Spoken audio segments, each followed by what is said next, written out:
Habari yako? Salama, mambo. Safi sana.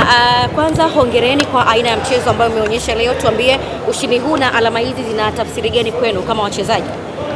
Cha kwanza tumshukuru Mungu kwa kupata ushindi leo.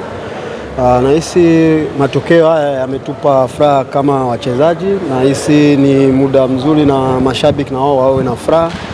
Kwa kweli tumeteleza msimu huu kwenye CAF, lakini ndio hivyo, tumshukuru Mungu. Alafu kingine naweza tu kuambia mashabiki wafurahi kwa sababu ushindi ni ushindi na tutaendelea kupambana kwenye mechi zijazo. Na tena hii mechi tulikuwa nyumbani, kwa hiyo kwa sababu tumepata ushindi inatupa motivation kama wachezaji, kama timu kuendelea kwenye mechi zenye zinafuata. Nahisi sisi muhimu ni kuchukua kila mechi after match.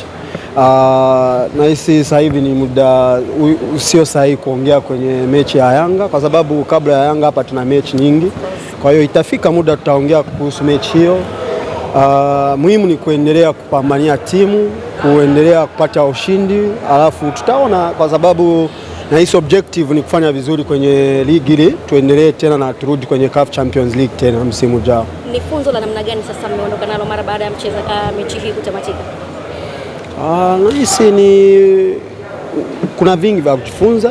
Moja yapo ni yenye muhimu sana ni kumaliza mechi kwenye wakati, kwa sababu naona mechi nyingi tunakuwa tunapata nafasi ya kufunga lakini tunakosa, na sometimes tunapata chance ya kushinda alafu tunakosea tena alafu tunapoteza points.